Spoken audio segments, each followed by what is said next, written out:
शिंदे सरांनी चांगली माझ्यामध्ये व्यवस्थित कल्पना दिलेली आहे. याच्या अगोदर मी देखील तुम्हाला बोललो असेल, नाही असं नाही की अजून ते सीसीटीव्ही कॅमेरे बसवतील न बसवतील ते थोडंसं स्वप्न आहे असं मला देखील वाटत होतं, पण नाही, संपूर्ण राज्यभर ही स्कीम राबवली जाणार आहे. आणि आता सरांनी म्हणल्याप्रमाणे अक्षरशः अधिकारी लोक आम्हाला असे बोलले ना, पासिंग होण्यासाठी काय विद्यार्थ्याला अडचण आहे सांगा. तुम्ही टोटली 20 मार्क, तुम्ही भाषा विषयाची 20 मार्क देता, मुलांना पासिंगसाठी 15 मार्काचा मुलगा वर्षभर तयारी तुमचा करत नाही का? त्यामुळे संपूर्ण राज्यभराने आपले शिक्षणाधिकारी दत्तात्रय साहेब आहेत, त्यांनी एकदम मनावरती घेतलंय. कालच्या मीटिंगला बोर्डाच्या सगळ्या अधिकाऱ्यांना त्यांनी समक्ष बोलून घेतलं. आम्हाला एकदा मीटिंग लावून त्यांच्या कामानिमित्त गेले निघून, पण सगळी जबाबदारी त्यांच्यावरती सोपवून करा. बोर्डाच्या सगळ्या माझ्यामध्ये काळे मॅडम होत्या, राऊत मॅडम होते, आमच्या शिक्षणाधिकारी होते, बोर्डाचे सगळे लोक त्या ठिकाणी होते.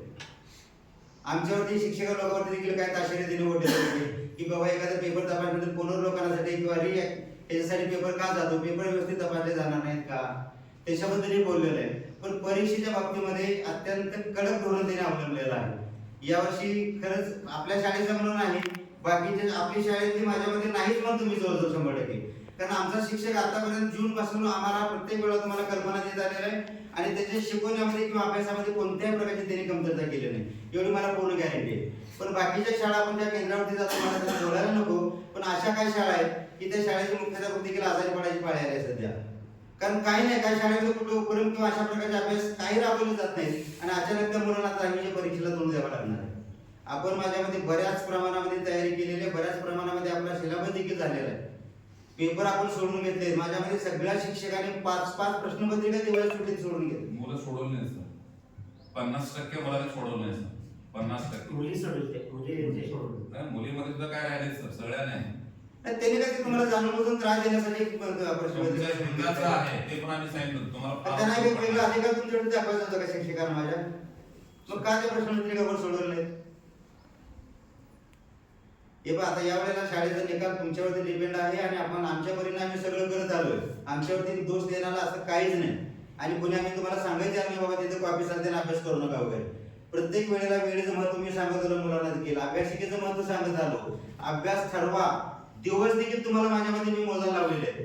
आज महिना कुठं आहे आणि आपली परीक्षा किती तारखेला आहे, येथील दिवस काढा, त्याचे दिवस सुट्टीचे दिवस बघा आणि प्रत्येक विषयाला आपल्याला अभ्यासाला किती वेळ लागतो हे देखील आपल्याला बोलवलं. पण आपण त्याचं सिरियसली थोडंसं घेत नाही. पण यावेळेला थोडंसं गांभीर्याने घ्या. पूर्ण टोटली कोणत्याही एक मार्काची कॉपी त्या ठिकाणी चालणार नाही. एवढं त्या सुपरवायझरला देखील त्याच्या जीवाचा धोका आहे, तोही त्या केंद्रामध्ये सापडणार आहे. कोणी विद्यार्थी गेला तर सीसीटीव्ही कॅमेरे आहेत आणि आता माझ्याकडे लीडर वगैरे आहेत, त्यांनी समजा लाईट वगैरे गेलेली असेल, आम्ही काही शाळा असं दाखवते लाईटच गेली त्यांच्याकडे वगैरे आणि त्या लाईट गेलेल्या कारवाईच्या कॉप्यावर जाते. याला देखील शासन तेवढं वेळ नाही की ज्या शाळेमध्ये आपण सीसीटीव्ही किंवा परीक्षा केंद्र आहे त्या ठिकाणी त्यांनी बॅकअप ठेवा, जनरेटर ठेवा, पण सीसीटीव्ही अजिबात बंद पडू द्यायचे नाही. आणि जवळजवळ 6 महिने ते सीसीटीव्ही आम्हाला जतन करून ठेवायला सांगितले. कधी वेळ मिळाला तर ते सीसीटीव्ही बघणार आहेत, कुठल्या मुलावरती कारवाई करायची, कारवाई नाही करायची ते ठरवणार आहे शासन वगैरे. कारण आपण पाहतो की तुम्हाला 95% उदाहरण देखील आपल्या वर्गामध्ये सांगितलं मी. ते सीबीएसई पॅटर्न मधून मुलांना विचारलं, 95% एका मुलांना आणि मुलीला विचारलं चहा कसा करायचा आहे, नाही काय तेवढी अक्कल चालली नाही मुलांची वगैरे. म्हणून आता नवीन जे शैक्षणिक धोरण यायला लागलंय 2020-22 वगैरे, त्यामध्ये थोडं कौशल्याधिष्ठ अभ्यासावरती थोडा जोर दिलेला आहे. हे गोकलपट्टी अभ्यास करा वगैरे असं थोडंसं कमी व्हायला लागलंय. पण तुम्ही त्याच्यातून बाहेर पडताय सध्या.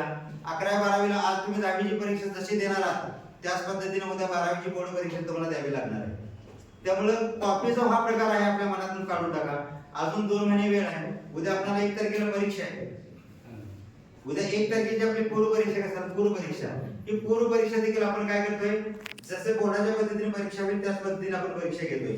कुठल्याही मुलाला कुठल्याही प्रकारची कॉपी करून दिली जाणार नाही उद्याच्या परीक्षेला. त्याच्यातून तुमची क्वालिटी काय, आपल्याला काय कमी पडतंय, आपण आतून काय तयारी केली पाहिजे हे करणार आहे. त्याच्यानंतर लगेच 15 तारखेला सराव परीक्षा आहे तुमची. ही परीक्षा समजा 11 तारखेला